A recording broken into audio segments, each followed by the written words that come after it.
Naitwa Leonard Ngayungi, ni mhandisi na meneja wa mradi wa ujenzi wa daraja la Jangwani.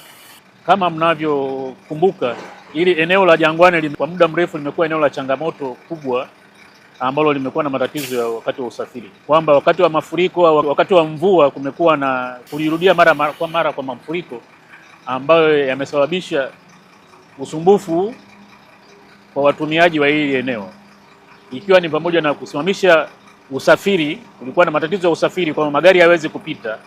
Pia hata watembea kwa miguu nao walikuwa wanaendelea kupata matatizo. Mbali na kusababisha usumbufu pia kwa watumiaji, limekuwa ni eneo ambalo wakati mwingine limekuwa likileta maafa, kwa sababu inapotokea mafuriko maji yanapita juu, wananchi wengine wanaathirika kiafya pamoja na mali zao pia. Kwa hiyo baada ya changamoto za muda mrefu, serikali ikaja na ufumbuzi wa kutatua tatizo hili kupitia utekelezaji wa mradi wa uboreshaji wa bonde la mto Msimbazi ambao unaitwa Msimbazi Basin Development Project.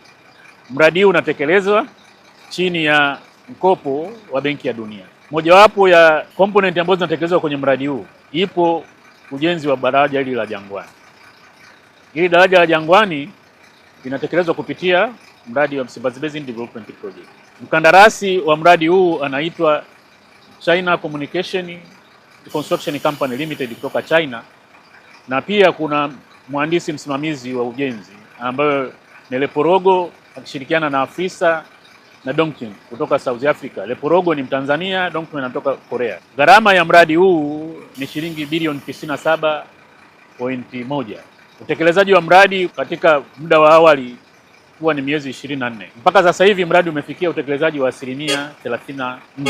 Kwa hatua za awali mradi ulipokuwa unaanza, kulikuwa na hatua mbalimbali ambapo mkandarasi alianza kwa kufanya mobilization ya material, kujenga njia za mchepuko kwa ajili ya kuruhusu magari yaendelee kupita wakati ujenzi unaendelea, kujenga yadi ya mitambo pamoja na utayarishaji wa material mbalimbali.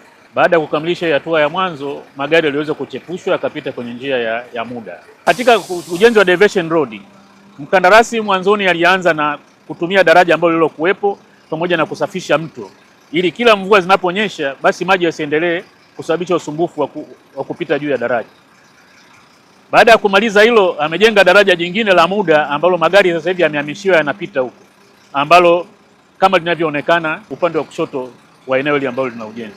Magari yameendelea kupita huko, na kwa kipindi hiki cha mvua tumeendelea kumaintain na hakuna mafuriko ambayo yamesababisha magari yashindwe kupita kipindi hiki cha mvua kilichopita. Kwa hiyo ni mojawapo wa jukumu ambalo linaendelea kutekelezwa mbali na ujenzi, ili kipindi hiki cha ujenzi kupunguza vile usumbufu ambao ungeweza kujitokeza kutokana na changamoto ya magari kupita na kusababisha foleni kubwa. Eneo la ujenzi kama linavyoonekana limezungushiwa fence ili kuonesha kwamba watu wasiweze kuingia na kazi iendelee bila usumbufu.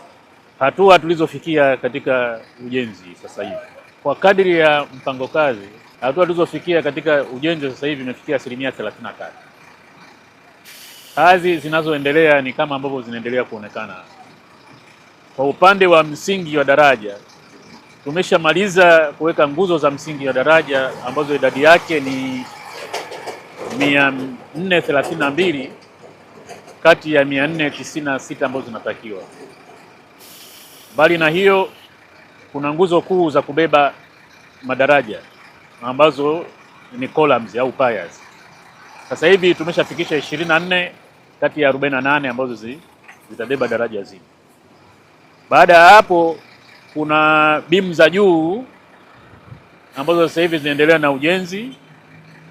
Hizi tumeshafikisha beam 6 kati ya 24 ambazo zitaweza kujengwa na kukamilisha ujenzi wa daraja. Kwa upande wa malipo, mkandarasi anaendelea kulipwa wakati anapomaliza kazi, hakuna tatizo la malipo. Mradi utakapokamilika utakuwa na manufaa kadhaa kwa wananchi. Moja, utakuwa umeondoa matatizo ya mafuriko ambayo yalikuwa yanatokea hapa.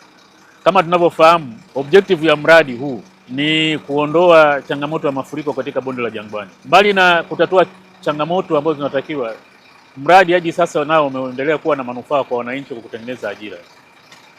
Mpaka sasa hivi tuna ajira 232 za wazawa ambao zimetengenezwa zikiwa katika kada mbalimbali. Kuna za mafundi, kuna za mainjinia na kuna za vibarua wa kawaida vile. Hiyo ni za moja kwa moja. Lakini sio hivyo tu, kuna wale ambao wanatoa huduma hapa za kuendelea kutoa mradi.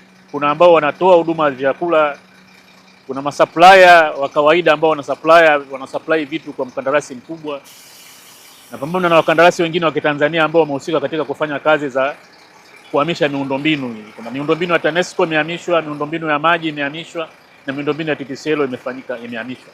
Hiyo yote inafanyika na wakandarasi wazawa ambao nao wamekuwa sehemu ya kujipatia kipato na kuinua uchumi wa wazawa. Kwa hiyo kwa hatua hii tuliofikia, tunapongeza serikali kwa kuja na utatuzi wa tatizo hili lililokuwa limejitokeza, na vile kuendelea kutoa pesa kwa ajili ya kuendelea kugharimia miradi mikubwa kama hii.